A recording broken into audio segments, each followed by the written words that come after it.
Night Barat లో అయితే full హల్చల్ చేసినాం. మొత్తం అయితే వీడియో చూసేసే మళ్ళా సోనుగాడేమో 7 o'clock కి బరాత్ స్టార్ట్ అవుతుంది వచ్చేసేయరు అని చెప్పిండు. బనియాడ సనియాడేమో 8:30 పోదామని చెప్పేసి 10:30కి వచ్చిరు మామ నా దగ్గరికి. అయితే బరాత్ లో కొద్దిసేపు టైం పాస్ అట్లా చేసేసి మళ్ళీ మిర్జా కూడా పోదామంటే మళ్ళీ రతీష్ కి ఫోన్ చేసి కార్ సెట్ చేసుకుని ఉండే. సనియాడు బనియాడు ఆల్రెడీ నాకైతే చెప్పిరు మామ బరాత్ అయిపోయినాక అటు నుండి అటు వెళ్ళిపోదాం మామ అని చెప్పేసి. ఇక మనం కూడా స్టార్ట్ అయిపోయినాం. రింగ్ రోడ్ ఎక్కేసరికి మనకు మళ్ళీ కాల్ వచ్చింది మామ గుర్రం తీసుకోవే బండ్ల డీజిల్ అయిపోయింది అని చెప్పేసి. ఇక ఆ రాత్రి మనకు బాటిల్ ఎడ దొరుకుతాయి మామ. ఇక ఆడిడ తిరిగి దొరికినాయి మనకైతే. ఇక సీదా మనమైతే డీజిల్ ఇచ్చేసి భరత్ కాడికి వచ్చేసినాం. భరత్ కాడికి వచ్చినాక మనం దగ్గర పటాకులు తీసుకుందాం అని చెప్పేసి కార్తాళం తీసుకుని ఉండే మామ. ఫస్ట్ నేను ఇది చూడంగానే షార్ట్ అనుకున్నా గానీ షార్ట్ లెక్క అయితే వేయలేదు మామ. అయిపోగానే మళ్ళీ ఇంకొన్ని తీసుకుందాం రా సన్ని అంటే చలో రెడీ అని చెప్పేసి వాడైతే. ఇంతకు ముందు అయితే ఒకటే తీసుకున్నాడు కదా, ఈసారి 2 తీసుకొని 2 డైరెక్ట్ అంటిస్తా అని చెప్పింది కానీ వాంతోటి కాలేదు మామ. ఒకటి అంటించేసరికి భయపడ్డాడు. ఇట్లా మేము వెనకాల టైం పాస్ చేస్తుంటే మనోళ్ళు భరత్ కి ముంగట పెట్టిరు మామ. మస్తు పెట్టిరు షార్ట్లు అయితే. నాకు తెలిసి అది 120 షార్ట్స్ అనుకుంటా. మధ్యలో మనకి ఇవేవో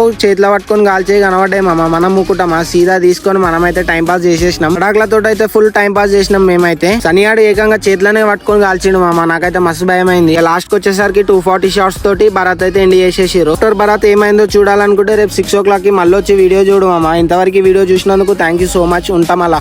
ఓకే రైట్ బాయ్.